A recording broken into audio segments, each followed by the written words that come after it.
Hey, welcome and thanks for tuning in to Cross Connection Church today. We're so glad that we get to bring you church at home. I'm Pastor Garrett, and here at Cross Connection Church, we're all about living life in connection with God, one another, and the world through Jesus Christ. So before we get into the broadcast today, I just want to encourage you, if you're looking for ways to get connected at Cross Connection Church, check out our website, lifeinconnection.com, and stick around after the broadcast for all the announcements and ways that you can personally get plugged in here at Cross Connection Church. If you came prepared to give today, there's a few different ways that you can do that. First, you can go on our website, of course, lifeinconnection.com or give.lifeinconnection.com and give right there through our website. And second, you can just text the number 84321 on your cell phone. It'll walk you right through all the steps right there on how to give.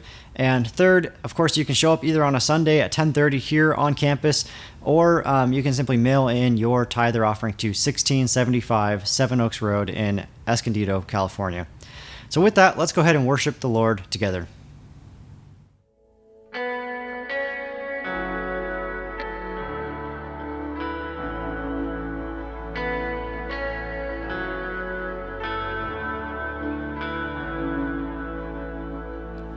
The weapon may be formed, but it won't prosper.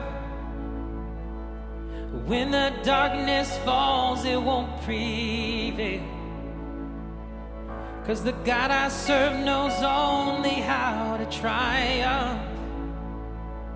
For my God will never fail. And my God will never fail. I'm gonna see a victory. I'm gonna see a victory. For the battle belongs to you, Lord. I'm gonna see a victory. I'm gonna see a victory. For the battle belongs to you, Lord. Oh, oh.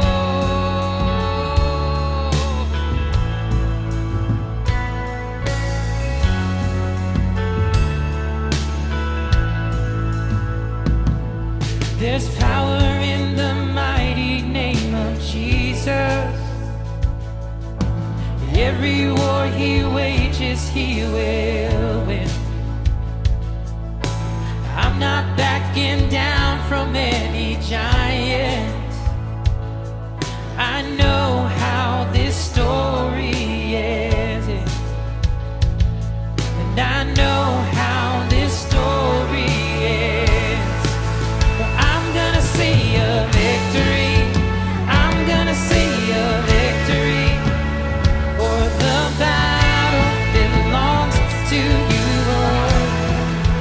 I'm gonna see a victory. I'm gonna see a victory.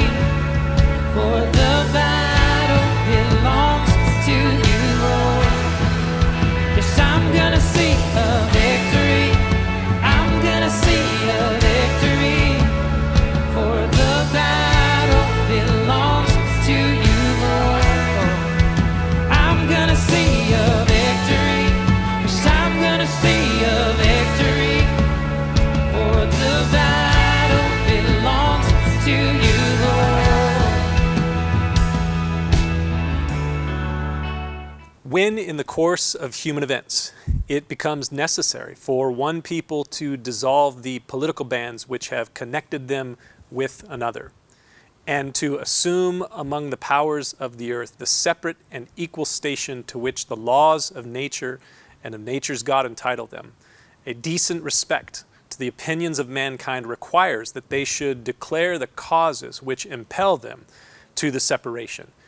We hold these truths to be self-evident, that all men are created equal, and that they are endowed by their Creator with certain unalienable rights, that among these are life, liberty, and the pursuit of happiness, that to secure these rights, governments are instituted among men, deriving their just powers from the consent of the governed, that whenever any form of government becomes destructive to these ends, it is the right of the people to alter or to abolish it, and to institute a new government, laying its foundation on such principles and organizing its powers in such form as to them shall seem most likely to affect their safety and happiness.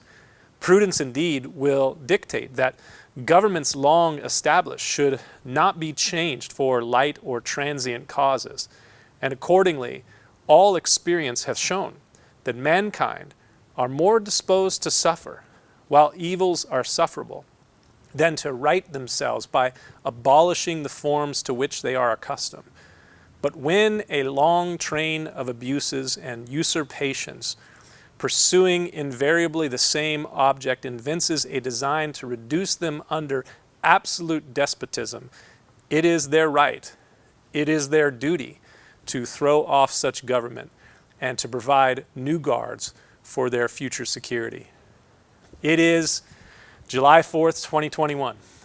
Most of you that will hear those words will know that they are the opening words of the Declaration of Independence. Those words were published 245 years ago today.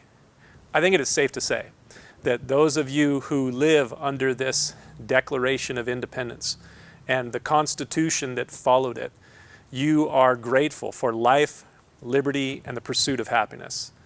Those of you who live under these founding documents agree that it is self-evident that all men are created equal and endowed by the Creator with such unalienable rights.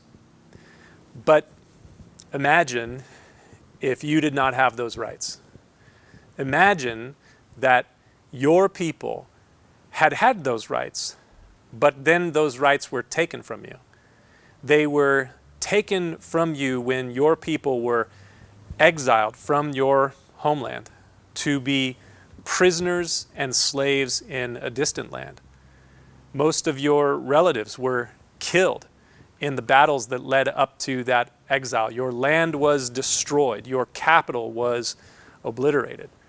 Many of your relatives, once exiled, were forced to change their names and to speak in a new language and to worship different gods, often in horrific and many times in immoral ways, and to pray to these false gods and to not pray to the God that you previously served. And if they refused to do those things, they were thrown in fiery furnaces or they were cast to hungry beasts. But then, that wicked nation that destroyed your nation and enslaved your people was overcome by another nation, and then you and your people were, in many respects, liberated, given the opportunity to return back to your homeland. And some of your people returned, but many of them didn't. They had built lives and homes and families in their land of exile, so they didn't return. And for the next 40 or so years, they just lived lives like most of the rest of the people. They kind of integrated in with the rest of the people, blended in and lived their lives.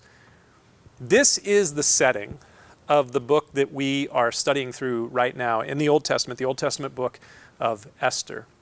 So you know all of this history. If you've been going along with us through the text, you know a little bit of these things. You've heard some of these stories. If you lived at that time, you knew all of the basis of all the things that had happened in the previous 70 years and the time before that. You knew about your people and their time in Egypt as slaves. And you knew about their deliverance from that bondage and that slavery. You knew about your people and their wanderings in the wilderness and the miraculous ways that they survived when they were wandering in the wilderness. You knew about the conquest of the homeland of your people and the establishing of the nation and the early monarchy of your people. Names like Abraham, Isaac, Jacob, Moses, Joshua, Samuel, Saul and David and Solomon and Elijah and Elisha and Isaiah and Jeremiah and then Daniel. You knew names like these. Those were the ones that you were raised up hearing about and knowing all about. You and your community, a people among other peoples, were freed exiles living your lives as much as possibly in a peaceful way. Until one day, a decree from the king of the place where you live a decree was read and posted publicly in the marketplace.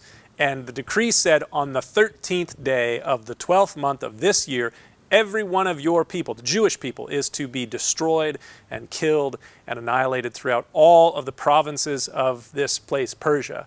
Both young and old, little children and women, in one day they're to be wiped out.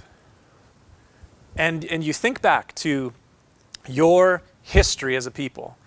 You think back to those names like Abraham, Isaac, and Jacob, and Saul and David and Solomon.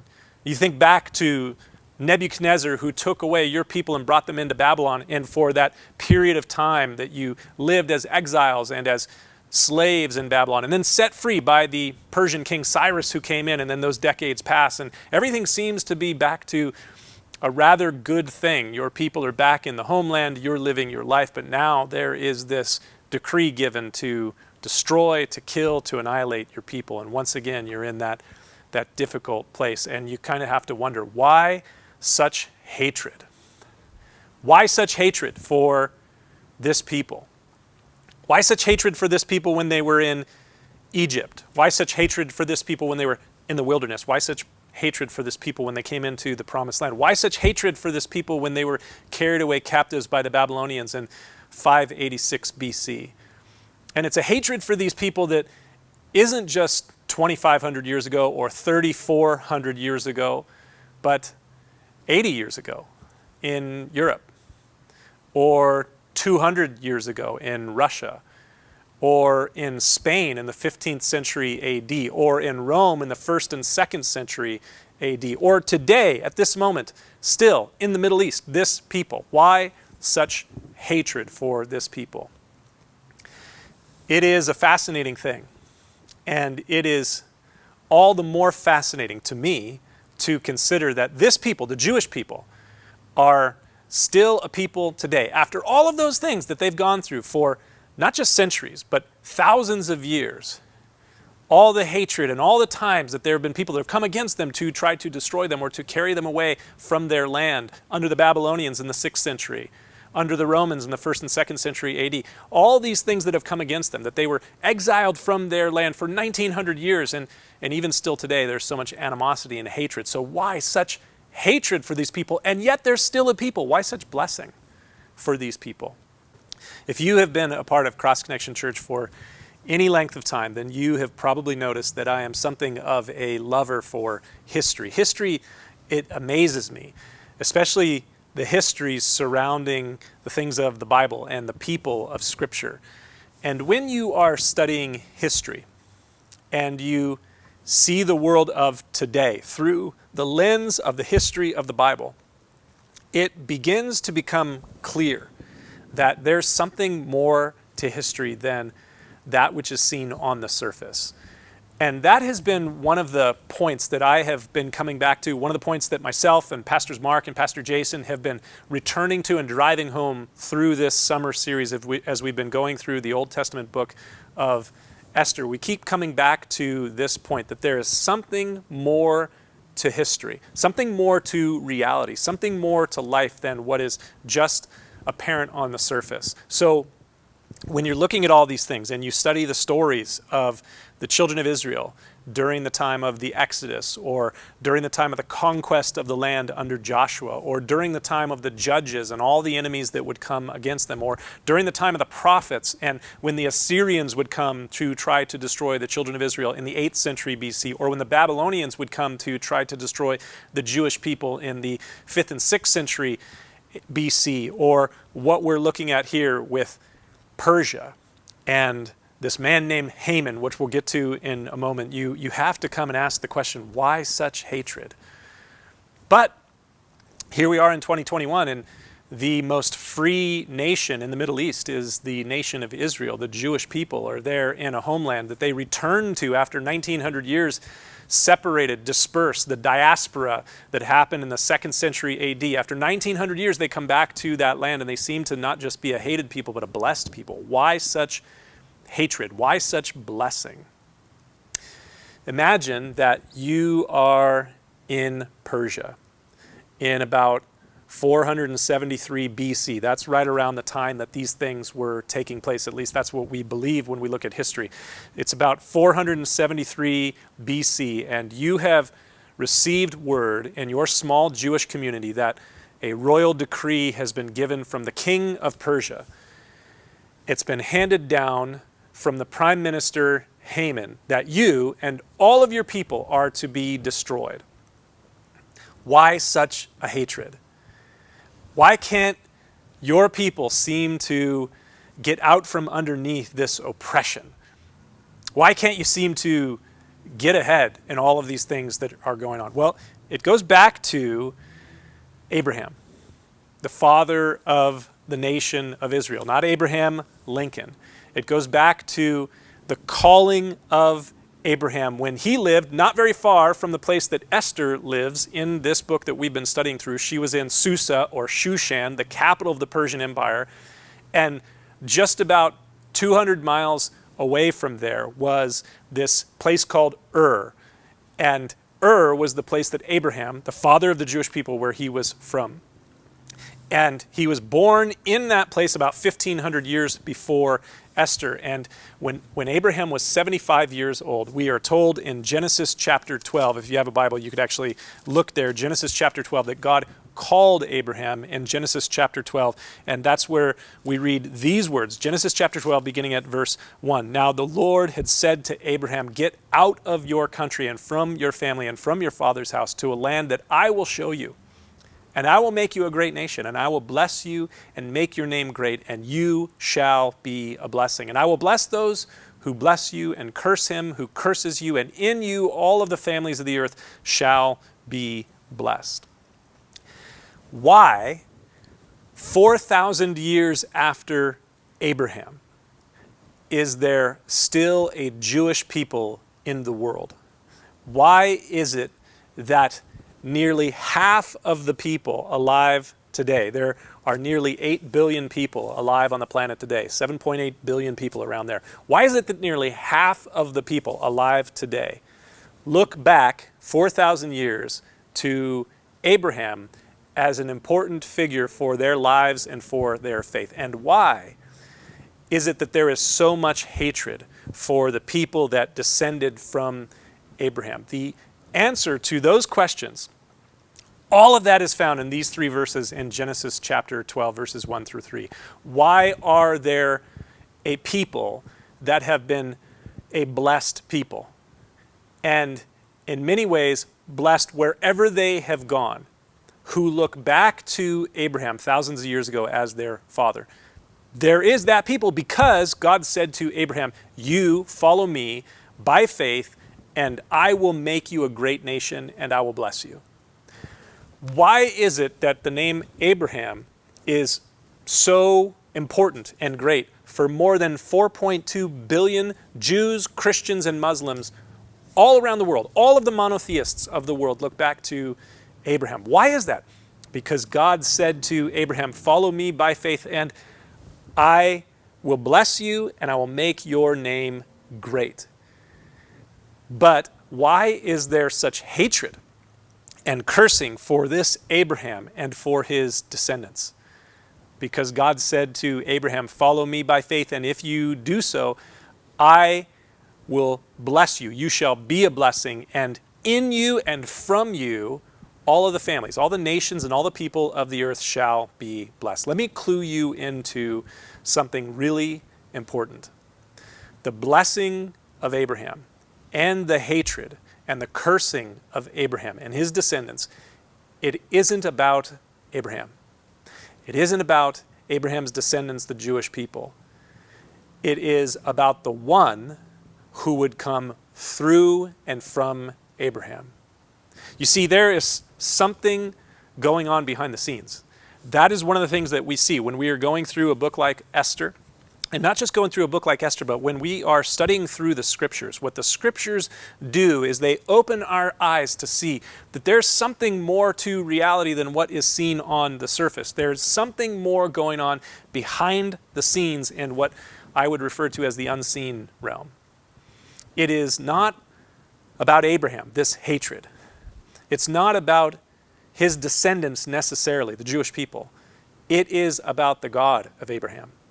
And it is about God's working in this world. And it is about the enemy of God that is at work opposing the working of God in this world. The blessing of Abraham.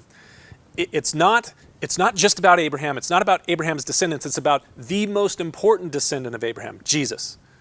And the opposition against Abraham is actually opposition against the God of Abraham, against the working of God through Abraham in the form of Jesus of Nazareth, who would come many centuries after Abraham, thousands of years after Abraham. So why is there such hatred? As they would say a number of years ago, it's all about Jesus. That's why there is this great hatred of Abraham and of the descendants of Abraham. And that's why there is this opposition to Abraham, because God is working through Abraham to bring about Jesus. That's ultimately the basis of all of these things that we're looking at in a story like the book of Esther. But as I said at the end of my message last time, in this battle with God and the devil always overplays his hand. And you can be absolutely certain about that. As you see these things manifesting in the seen realm of things that are happening in the unseen realm, it's important for us to recognize that there is an opposing force to the working of God in this world. And that enemy, the adversary, the devil, he always overplays his hand. So before I can go any further, I just need to emphasize this. God is at work behind the scenes. This is what I have been coming back to quite a bit as we've been going through the book of Esther. And you need to hold on to this truth, that God is at work behind the scenes. And the devil, the adversary working against God, he always overplays his hand. This is so important because there is not a week that goes by right now, especially right now, where I don't get an email or have a conversation with some stressed out Christian that is looking at all of the chaos and the confusion of the world, and they are freaked out. Maybe you right now find yourself in a place where you are a little uneasy about the things that are going on. You look at stuff that you keep hearing in the news or listening to on podcasts or seeing in social media, and all this stuff is coming at you constantly, especially over the last 18 months or so, and you find yourself stressed and anxious because of the chaos and the confusion of the world. You're a little bit freaked out. It is at times like the ones that we're living through right now that you and I get to find out if we really believe what we say that we believe. I believe it was a great Bible teacher named Warren Wiersbe. He passed away recently, but a great Bible teacher named Warren Wiersbe, I think it was him who said, "A faith that cannot be tested is a faith that cannot be trusted." And the Apostle James in the New Testament book of James, he writes that the testing of our faith, it produces endurance, patience. And ultimately, through the testing of our faith and the endurance that comes on the other side of it, ultimately, that brings about maturity in my life and in your life as well. So God, he is at work behind the scenes.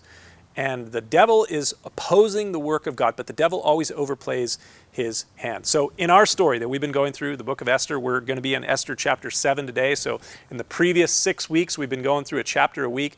In our story so far, if you remember back to Esther chapter 1, if you've been following along with us, in Esther chapter 1, we have the fall of Queen Vashti. The story of the book of Esther is about the king of Persia in about that period of the 5th century BC.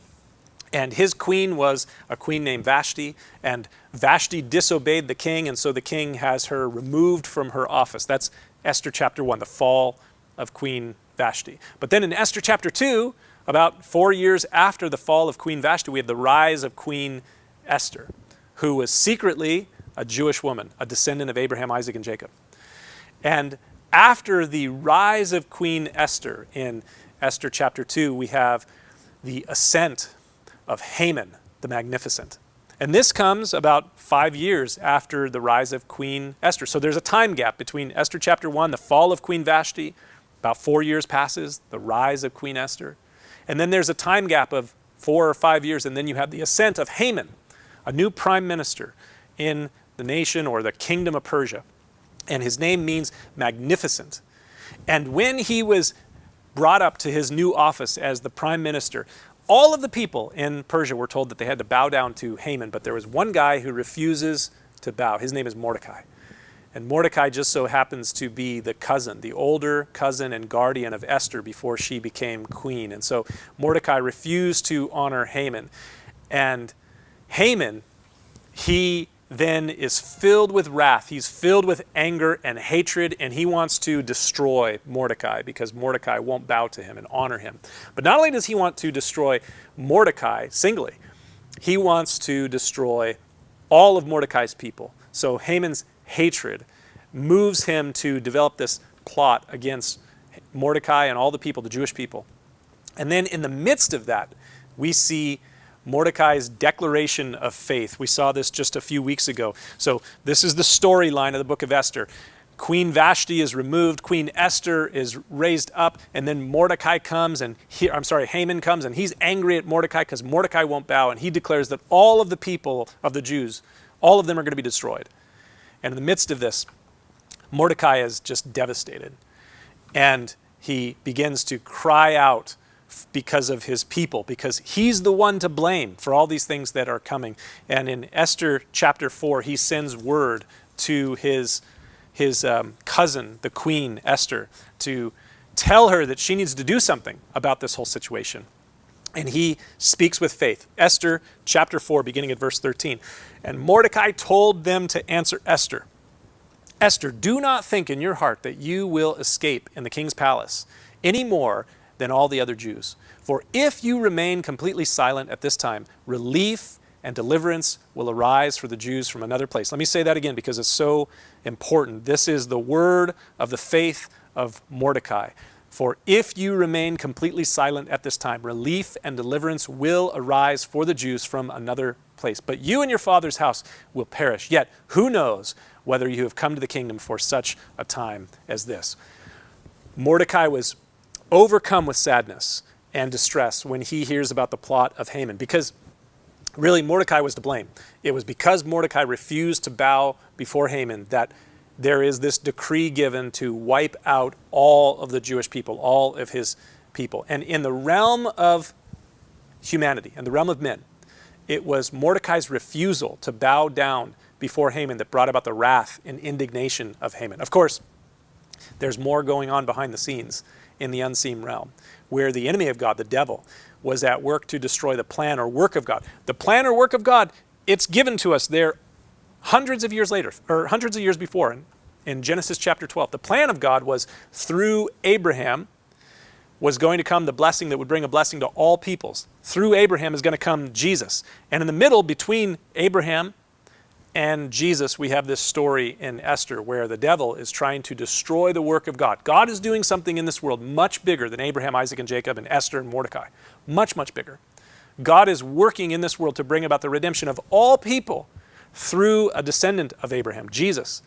And the enemy, the adversary, the devil, he's trying to destroy that work. That's what we're seeing in this book and in other books in the Old Testament. So the devil is at work to destroy the plan and work of God. But in time and space, as these things were happening 2,500 years ago, Haman's wrath was the result of Mordecai's refusal to bow. Now, listen, this is really important. I want you to pay attention. If you kind of have been drifting off as I've been giving you these settings of these things going on here, I want you to pay attention to this. This is really, really important. There are times when we will have to refuse to follow the dictates of the authorities. That's what Mordecai did 2,400 years ago. The command was given that Mordecai and all the people needed to bow down and honor and effectively worship before Haman. But Mordecai wasn't going to do that because Haman was an enemy of God and God's people. And so he refuses to bow.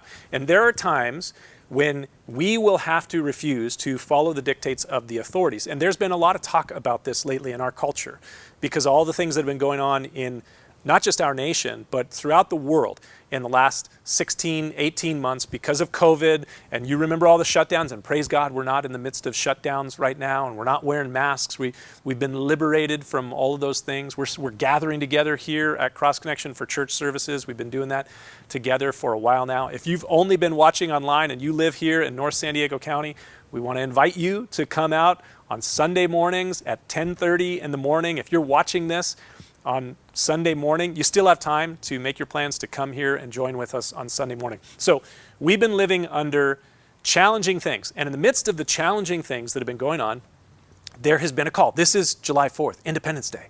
There has been a call among many people, whether they're in churches or not in churches, to say we need to push back against the authorities. So there are times where we find ourselves in the position where we are wondering, is this the time when we need to push back against the dictates of the authorities, like Haman did 2,500 years ago.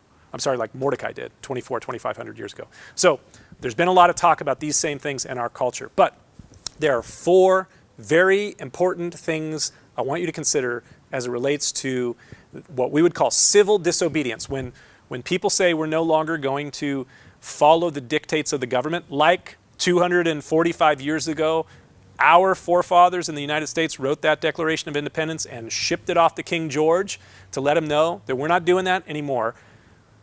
When do we disobey? That's called civil disobedience. When do we do that? 4 really important things I want you to consider about disobedience to civil authorities. First thing, we disobey the authorities when they command us to do what God has forbidden. This is really important. If the civil authorities command us to do something that God forbids us to do, we have the right and really the responsibility to disobey. We disobey the authorities when they command us to do what God has forbidden. That's the first thing. Second thing, we disobey the authorities when they forbid us to do what God has commanded. So just the opposite. So if the governing authorities over us, they command us to do what God has forbidden, or they forbid us to do what God has commanded, then we have the right and the responsibility to say, no, we're not going to do that. We're going to obey God more than man.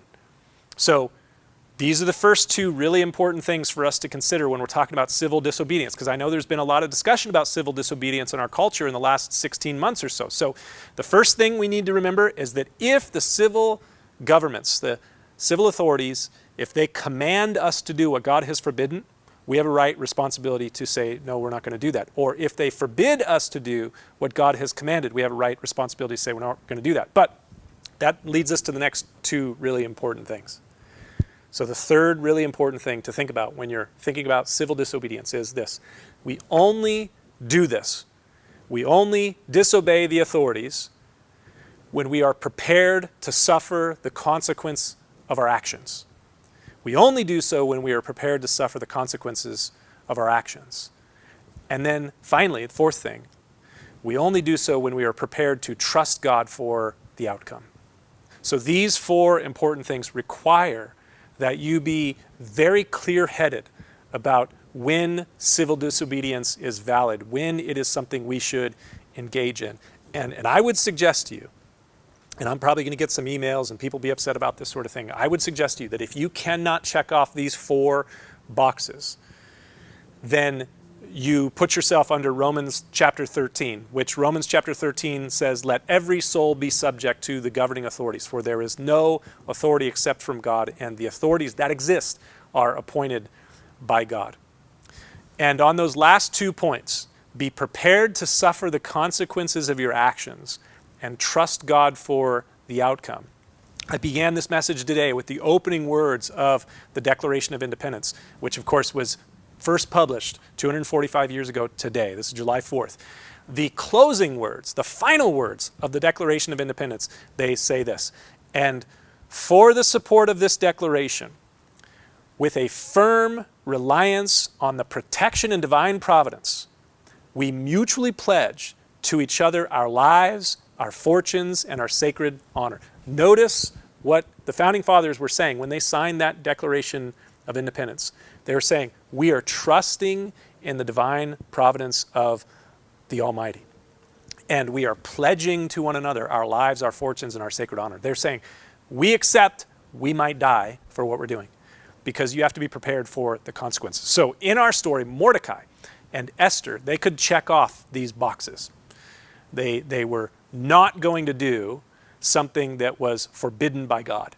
They were only going to do what was commanded by God. And so Mordecai and Esther, they're in this challenging spot. So Mordecai told Esther that you're not going to be safe in the palace, and Esther responds. Esther chapter 4, verse 15. Then Esther told Mordecai and all the people that were writing to her, go and gather all the Jews who are present in Shushan or Susa and fast for me, neither eat nor drink for 3 days, night or day. My maids and I, we will fast likewise. And so I will go to the king, which is against the law, civil disobedience. I will go to the king, which is against the law, and if I perish, I perish. So right there, once again, she is willing to accept the consequences. And she is trusting, even though God is not explicitly mentioned in this passage, she's trusting in the Lord. She's saying, you guys go fast and pray. I'm going to fast and pray. And then I'm going to go in before the king, which is against the law, civil disobedience. And if I perish, I perish. So once again, it's taken me quite a bit to get to the passage where we are for today. Esther goes before the king on behalf of her people in Esther chapter 5, which we looked at a couple of weeks ago. And she goes before the king on behalf of her people. And as she is before the king, he accepts her into his presence. And she invites the king and Haman, the guy who is devising the plan to destroy her and all of her people. She invites the king and Haman to a banquet. And the king and Haman come to the banquet. So that's where we were last week. Esther has this banquet. And as she's gathered with the king is having this great feast with her and Haman. And the king says, what do you want from me? I know you want something from me more than just to have a little party with me. And so he says, whatever you want, up to half of the kingdom. And so she says, King, I want to invite you to a second banquet. So one banquet was not enough. She invites him to another banquet. She knew that King Ahasuerus, he liked to party, he liked to drink. In fact, the word for banquet here in this passage is just to drink. And so it's kind of like a drinking banquet. So he is invited by Esther for him and Haman to come to another banquet. And that night, after the first banquet, the king could not sleep. That's what we looked at last week in Esther chapter 6. That night, the king could not sleep. Esther chapter 6, verse 1. And Haman, wicked Haman, the magnificent, he was restless also because of his anger and his fury against Mordecai. As Haman was leaving the banquet with the king and the queen, he goes outside of the king's palace, and there's Mordecai, and Mordecai will not bow. And so Haman is filled with fury and anger. And he goes home, and his friends and his wife say, just kill him. Just kill Mordecai. So while Mordecai is unwilling to bow to Haman, Haman is now planning Mordecai's execution. And while Haman is planning Mordecai's execution, the king is being reminded of something that happened years before when Mordecai, this guy who will not bow to Haman, when he, by God's providence, saved the king's life. And they never did anything good for Mordecai, for his good deed. And so now the king is planning to honor Mordecai. The very same guy that Haman is planning to kill, the king is planning to honor him. And so Haman comes back to speak with the king about his plan to kill Mordecai, and he's interrupted by the king, and the king says, what should we do for the man that the king wants to honor? And Haman goes, well, of course the king would only want to honor me. I'm the only person he'd want to honor. So he kind of plays it up. And then the king says, all right, go and do this for Mordecai. So in Esther chapter 6, instead of executing Mordecai, Haman is required by the king to honor him before all of the people. Because, just as I have been saying, the devil always overplays his hand. And God is working behind the scenes. So even though Haman doesn't know what's going on behind the scenes, and Mordecai doesn't understand what's going on behind the scenes, and Esther doesn't understand what's going on behind the scenes, we have the opportunity to see with the eyes of faith and to understand that God is working behind the scenes in this whole story, from Abraham in Genesis chapter 3 all the way to Jesus, a descendant of Abraham in the Gospels. God's working, and everything in between Genesis 3 and Matthew, Mark, Luke, and John, God's working in this situation with Mordecai and Haman and Esther and King Ahasuerus. God is working, and the devil's trying to oppose the working of God, but the devil always overplays his hand as God is working behind the scenes. And that brings us to Esther chapter 6, where we were last week. I want to pick it up today in verse 12. We read this. Afterward, Mordecai went back to the king's gate after Haman had taken him through the whole kingdom or through the city and honored him before all the people. But Haman hurried back to his house mourning and with his head covered. And when Haman told his wife Zeresh and all his friends everything that had happened to him, his wise men and his wife Zeresh said to him, "If Mordecai, before whom you have begun to fall," note that word fall there, "if Mordecai, before whom you have begun to fall, is of Jewish descent, you will not prevail against him, but you will surely fall," there it is, "you will fall before him." And they were still talking with him when the king's eunuchs came and hastened to bring Haman to the banquet which Esther had prepared, the second banquet. So now Haman goes home after he has honored Mordecai, which he wanted to kill Mordecai, but now he's had to take him before all the people in the nation and say, here's the man that God or the king wants to honor. So Haman goes back to his house. He tells everybody what's going on, and they say, you're done, you're toast. And while they're talking with him, the, shall we say, the limousine driver, the chariot driver of the king shows up and says, hey, Haman, it's time to go to that banquet with Esther and the king. And so we read this. Esther chapter 7, verse 1. So the king and Haman went to dine with Queen Esther. And on the second day of the banquet of wine, the king again said to Esther, just as he had said before, "What is your petition, Queen Esther? What is it that you want? I know you don't want to just have a meal with me and Haman. So what do you really want? Obviously, you're setting me up for your request. So what is your request? What is your petition, Esther? It shall be granted to you.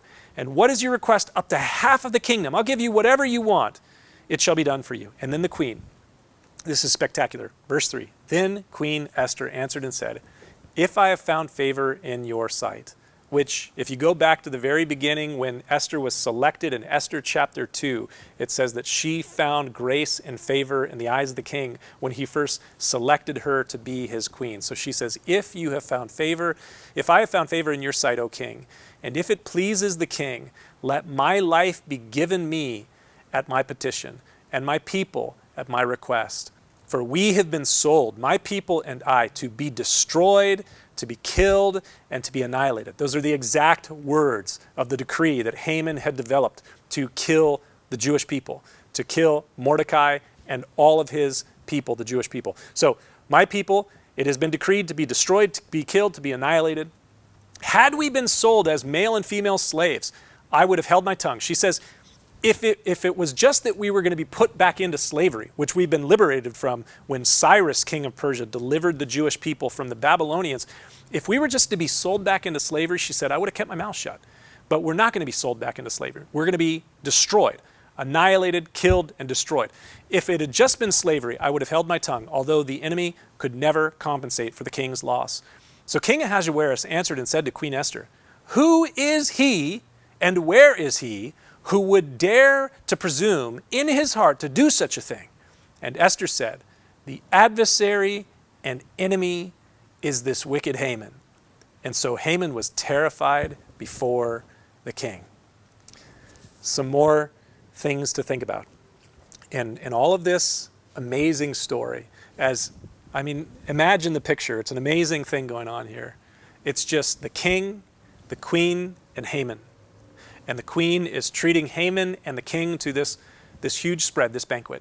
And in the midst of it, the king says, all right, listen, Esther, I know you have a bigger request than just that we come have dinner with you. And so what is it? Well, here's my request.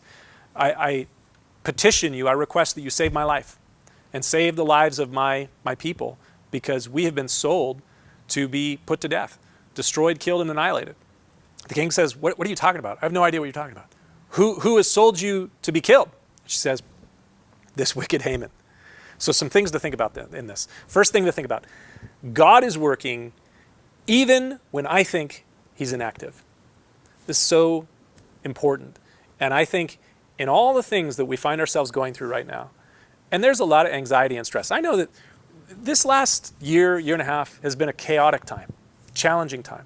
And we've been through a lot of ups and downs. And even though things have been challenging for a lot of people I know within the church, it's been relatively okay, but there's still this weight of anxiety and concern about, you look around the politics of the world, you look around the health of the world, you look around injustices maybe, or whatever it may be, inequities, unfairness, all these kind of things that people are constantly talking about. And you can feel the burden, you can feel the weight, you can feel the anxiety of all these things. And in that, I want to remind you, especially if you are a believer in the God of the Bible, God is working even when I think he's inactive. And in the story of Esther, that's one of the things we see. Second thing we see is that God is working, but there is an enemy working against him.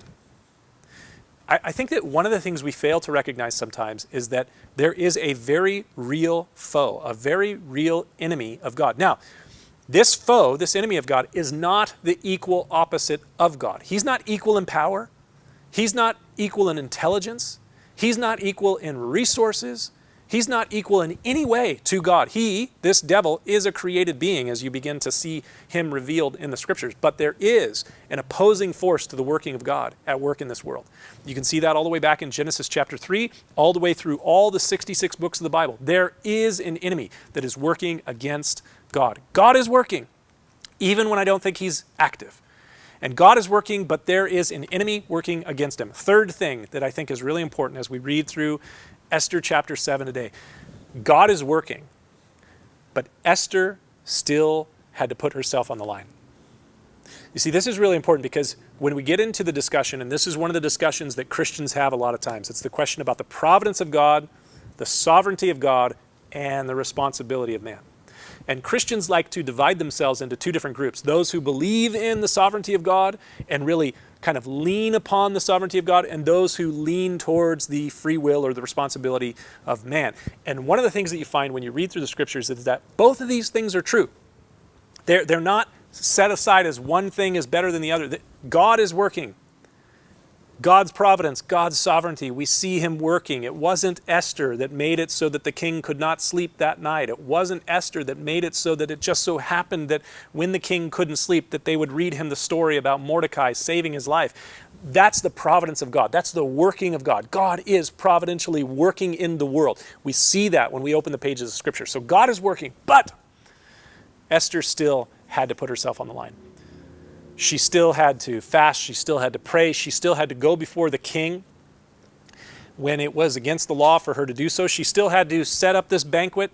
She still had to petition the king for herself and for the people of her time. So this is really important for us to remember. God is working even when we think he's not, even when it seems like he's inactive. God is working, but there's an enemy that's working against him. And God is working, but he still has something for you to do. And this is really important because a lot of times we want to just say, well, God will work it out, God will sort it out. But sometimes God's saying, no, I have something that I want you to do in this situation, which is a challenge. And one of those things that I want to ask you, have you considered that maybe God has something that he wants you to be doing right now that you're not doing? Something to think about. You can trust that God will work his plan will come about. But God wants you to be involved in that. So going on, Esther chapter 7, verse 7. Then the king arose in his wrath, and he went from the banquet of wine, and he went out into the palace garden. So the king hears this. Esther says to the king, I want you to save me and my people, because we have been decreed that we're going to be put to death, and we're going to be annihilated. And he says, well, who possibly would have done this? I don't know what you're talking about. She says it was Haman. Haman did this. The king is so angry. He can't even stay there. He gets up, he leaves the room. But Haman stood before Queen Esther, we read, pleading for his life, for he saw that evil was determined against him by the king. So the king gets up, he is filled with wrath, he leaves the room, and Haman realizes he's cooked, he's done. And so now he's like on the ground pleading before Queen Esther, please save me, this pitiful Haman the Magnificent. All of a sudden he's seen for what he really is. And now he's pleading with the king. And when the king returned, verse 8, from the palace garden to the place of the banquet of wine, Haman had fallen. Remember what his friends said. They said, if you have begun to fall before Mordecai, you will fall. Haman had fallen across the couch where Esther was. Now, this is like beautiful irony. It's comedy in the midst of tragedy. Tragedy for Haman. So here's Haman, who through the whole story has been pompous and arrogant and thinking himself magnificent, and he's got this high-handed plan to destroy Mordecai, and now his plan is falling apart. Why? Because the devil always overplays his hand, and God will accomplish his work. And so now the king leaves the room, and he is seething. He's fuming with all kinds of wrath. Haman starts crying out, please save me, Queen Esther. And he falls on her. She's kind of reclining upon a couch. That's at least the picture that we have in this passage. He falls on her right as the king is coming in. And this doesn't look so good that he's fallen upon Esther right at this moment. And then the king said, the scriptures say, Will he also assault the queen while I am in the house? And at that word, as the word left the king's mouth, they covered Haman's face. It's as if the king comes back in the room with some of his executioners, shall we say. So as the words are leaving his mouth, they covered Haman's face. And now Harbona, one of the king's eunuchs, said to the king, look, the gallows, 50 cubits high, which Haman has made for Mordecai, who spoke good on the king's behalf, is standing at the house of Haman. And then the king said, hang Haman on it. So they hanged Haman on the gallows that he had prepared for Mordecai. And then the king's wrath subsided. God is working, even when we think he's inactive. God is not explicitly mentioned in the book of Esther. But as we see the fall of Vashti and the rise of Esther, as we see the ascent of Haman the Magnificent and the refusal of Mordecai to bow before Haman, and then Haman's plan to destroy Mordecai and all of the people of the Jewish people, in all of these things, the king couldn't sleep. They just so happened to read to him how that Mordecai had saved his life. All of these things, God is working, even when we think that he's inactive. And here is the interesting thing, because with the death of Haman, on the gallows that he had prepared for Mordecai, he ends up being killed on the very same thing that he had created to execute Mordecai. With the death of Haman here at the end of Esther chapter 7, you might think that the story is done, but you'll notice if you look just a couple pages to the right, you're going to notice that we still have 3 chapters left, which lead us to one more very important thing for us to think about. And all this what we've seen so far this morning, one very important thing. God is at work, but there's still much for us to do. There's still much for us to do. You see, hundreds of years after Esther would come the blessing of Abraham to this world. The blessing of Abraham, Genesis chapter 3, in you all the nations of the earth shall be blessed. The blessing of Abraham is Jesus. God was bringing about the ultimate incarnation, God coming to the world, Jesus coming to this world. And all this stuff between Genesis chapter 3 and the Gospels, Matthew, Mark, Luke, and John, even the story of Esther, that's all a part of that story. That's why the enemy is coming against the working of God through the Jewish people, the descendants of Abraham. But Jesus came 2,000 years ago. The story is told to us in Matthew, Mark, Luke, and John. And he was crucified. Again, that would seem like an end to the story. He even says on the cross, it is finished. But why, if it is finished, are we still here 2,000 years after Jesus? Because God is at work, but there's still much for us to do. But to see the conclusion of the story, you'll have to join with us next time. But as I close today, I want to give you a few final things to think about as we kind of wrap this up and as we're seeing this story. There's a reason why I believe God led us to the book of Esther this summer to study through. So some things for us to kind of just be thinking about as we wrap up today. There's a lot of chaos and confusion in our broken and fallen world all the time, but especially it's been especially noticeable for us in the last year. There's a lot of chaos and confusion in our broken and fallen world, and the chaos and confusion, it can weigh on us and stress us out. And in the midst of the chaos and confusion, with all of the anxiety and stress, I hear sirens going by. There's more chaos and confusion. But in the midst of all the chaos and confusion, with all the anxiety and stress, we need to take a step back. And we need to ask ourselves in the midst of all this, do I really believe what I say I believe? Do you really believe that God is, and that he is the rewarder of those that diligently seek him? That's what we read when we talk about faith in the New Testament book of Hebrews, that God is, and he is the rewarder of those who diligently seek him. Do you really believe that God is? And do you really believe that he is the rewarder of those who diligently seek him? That's what the life of faith is all about. And the book of Esther is just another reminder that God is working, even when we don't see his plan clearly. So, stepping back from all of the things that are stressing you out and causing you anxiety right now, you have to step back and go, do I really believe that God is? Do I really believe that he is the rewarder of those who diligently seek him? And if I really believe that God is, then we begin to understand that God has something he's doing bigger than the things that I'm experiencing right now. And as you start to get to know God as he is revealed in the scriptures, you start to realize that in the end, he wins. So it doesn't matter. I was talking with a friend this week and he said this to me. It doesn't matter what the score is in the third quarter if you know the conclusion of the game that you win. Even if you're down in the third quarter, it doesn't matter.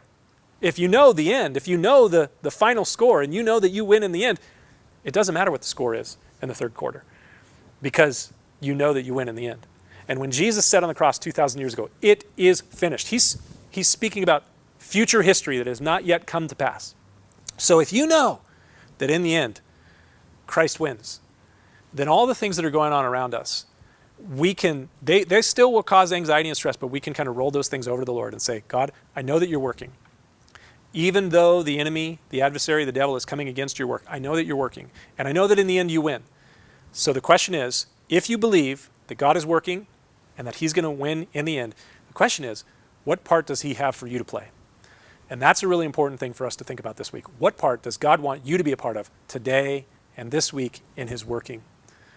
Because it just may be that you are where you are in the house that you live, in the neighborhood that you live, in the workplace that you work at, on the construction site or the classroom or wherever you find yourself. It just may be that God has placed you there for such a time as this. And so the question is, are you fulfilling the purpose for which God has placed you in that place? And that's the place where you need to say, God, help me to see what it is that you want me to do. Father God, I pray as we close today on this Independence Day, that you would help us to be in that place, that right space, mind space really, to come before you with our anxieties, our concerns, our fears, and to cast our cares upon you, trusting that you do care for us. And then in that place to ask, Lord, what do you want me to do? And maybe that might require, just like with Esther and the Jewish people in this passage of Scripture, they took a few days to pause and to pray, to fast. Maybe that's what we need to do this week, to pause and to pray. Maybe it's not 3 days. Maybe it's just an afternoon to pray. God, what do you want me to do in this situation? Because it just may be that you've placed me here for such a time as this. God, help us to have the faith enough to see that you are working and to trust in your working and to step into the work that you have for us. We ask this in Jesus' name. Amen.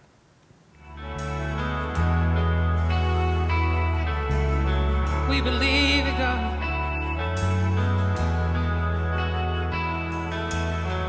You take what the enemy meant for evil and you turn it for good. You turn it for good. You take what the enemy meant for evil and you turn it for good. Yes, you turn it for good, Lord. You take what the enemy meant for evil and you turn it for good. Yes, you turn it for good. Believe it. You take what the enemy meant for evil and you turn it for good. Yes, you turn it for good. You take what the enemy meant for evil and you turn it for good. You turn it for good. You take what the enemy meant for evil and you turn it for good. You turn it for good. I'm gonna see a victory. Yes, I'm gonna see a victory. For the battle belongs to you, Lord, yes. And I'm gonna see a victory. I'm gonna see a victory. For the battle belongs to you, Lord. Yes, I'm gonna see a victory. I'm gonna see a victory. For the battle belongs to you, Lord. Yes, I'm gonna see a victory. Yes, I'm gonna see a victory. For the battle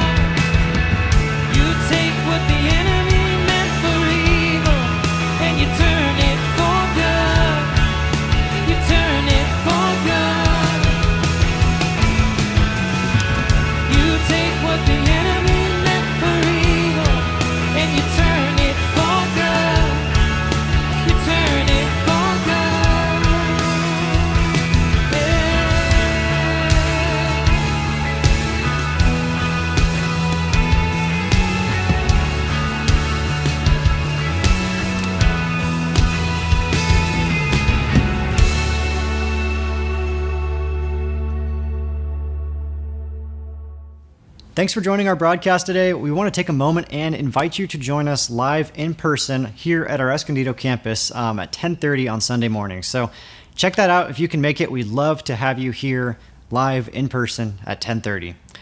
If you'd like to find any more information about Cross Connection Church, be sure to check out our website, lifeinconnection.com. God bless you guys.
So as you saw, we had a great time. Congratulations to the 8 people that got baptized. What an awesome time that was. Just fantastic. Hey, we are getting ready very soon to start putting together another service, which means we are going to need some more people. I'm going to need more people in the children's ministry. We're going to need more people in hospitality and security. Pretty much every ministry we have, we're going to need to beef up if we're going to be able to pull off another service. This is your opportunity to jump in and help. And you can do that at serve.lifeinconnection.com. So I'd love to see you guys. Even right now, we'll give you a special dispensation during service to get on your phone and go on the internet. Please, serve.lifeinconnection.com. We could use you all over the place.